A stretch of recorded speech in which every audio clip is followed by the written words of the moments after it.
The name Meta Quest 3 is actually showing up in the wild, which is wild. Meta is leaking more and more things about Quest 3, and at this point, it just seems like they're doing this on purpose. In this video, I'll be covering even more Quest 3 leaks, going over Meta's subscription-based game rental service, and more VR things happening around us right now. Alright, let's get into more Quest 3 leaks we saw this week. I mentioned this in my previous video, but we're literally getting new Quest 3 leaks on a weekly basis. I'm sure going forward, we're not going to see leaks this often, but as we get closer and closer to the Quest 3 release this year, we will see more promising leaks. Going back to this week though, we now saw a name of a new Quest device in the companion iPhone or Android app. You'll also see this on your phone as long as it's updated to version 205. I've checked my app, but I'm not getting the option to update to version 205, so what I show will be screenshots, but you might already have it on your phone. It seems like Android devices are getting the update while iPhone users are getting left in the dust. As we know, pretty much the majority of VR leaks come from Brad Lynch. He posted this tweet. Before hardware and software releases, the company usually sends out a developer kit to bigger developers so they can make or update their software to work with the new hardware and the system. This is what that looks like in this case, meaning that some devs might be getting a prototype of Quest 3 and is able to connect it to their Quest app. Going further into the app, data miners were able to look at the software code and found a few pretty cool things.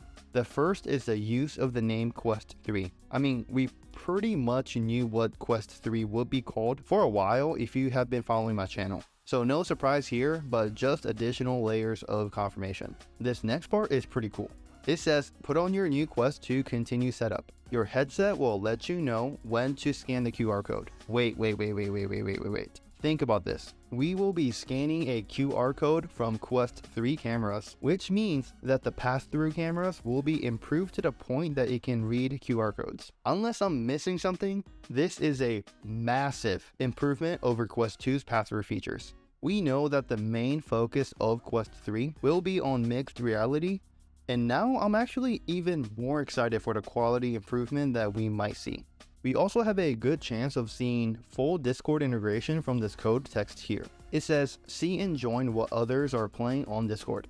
I know Sony and the PlayStation 5 did something similar recently, so Meta might be trying to follow in their footsteps, which is a good sign, since PlayStation is so far ahead in terms of the gaming experience than Meta.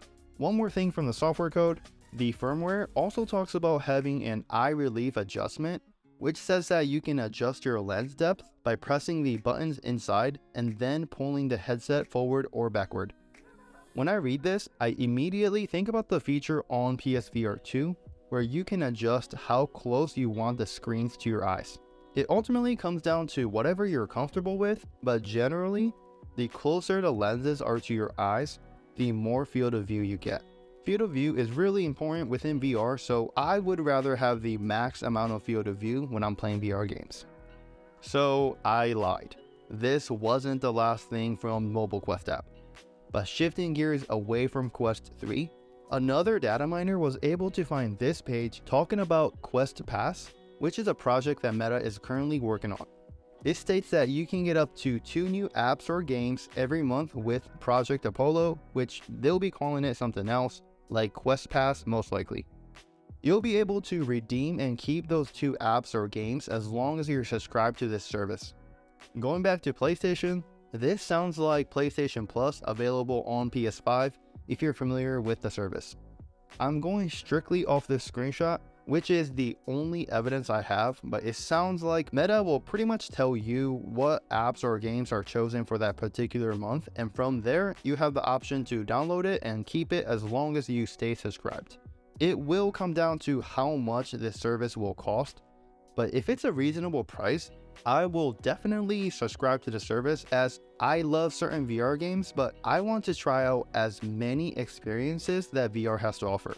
There are always those hidden gems that you find through services like this. Even if you cancel at a certain point, you can actually purchase a game that you truly enjoyed, so you don't have too many downsides here.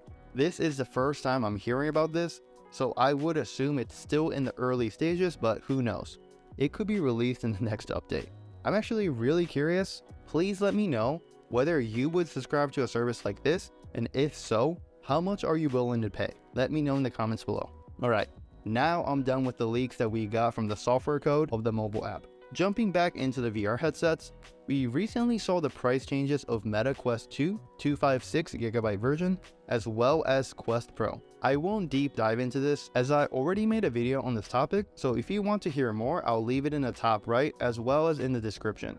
So Quest 2 256 version went from $500 to $430, and Quest Pro went from $1,500 to $1,000. The reason for that is that Mark Zuckerberg wanted more people to access VR. Stop the cap! But let's be honest, that might be a part of the reason, but the main purpose was to increase sales because it was not selling well at those prices.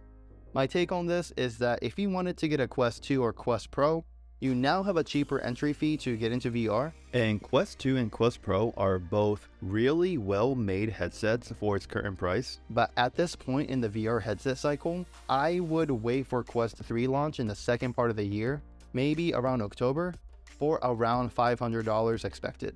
All in all, there's no downside for the consumer in regards to the price drop, so this is a big plus for the VR community.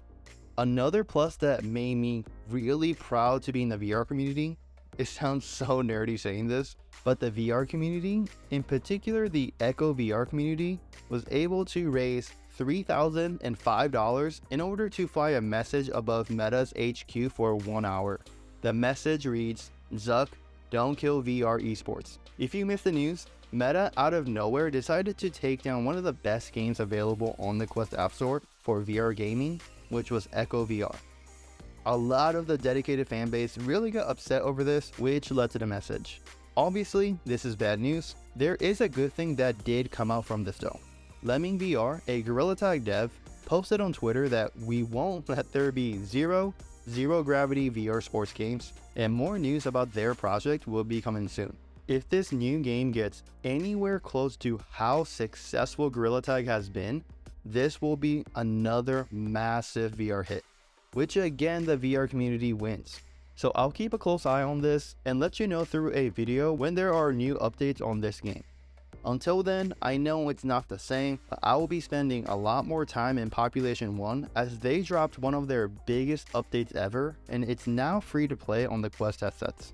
It feels like a lot of the VR spotlight has been on Meta recently, so I wanted to include at least one thing that wasn't about Meta. It was about 2 weeks ago when Samsung announced a partnership with Google and Qualcomm to develop a XR device, which they stated that it's not too far away. Samsung will design and produce most of the hardware using the Qualcomm's VR series of chips, while asking Google to supply the software side of this device. Because we don't know too many things at this point, we don't know whether this device will be targeted to compete with Apple's Reality Pro or compete in the lower end to take market share away from Meta. The only thing we do know is that Samsung has recently requested a trademark under the name Galaxy Glasses. I'll be following this headset closely as well, so I can cover it on the channel as we hear about it more. This might be one of those VR headsets that could be released this year amongst many other headsets that I covered in this one video, which you can check out here.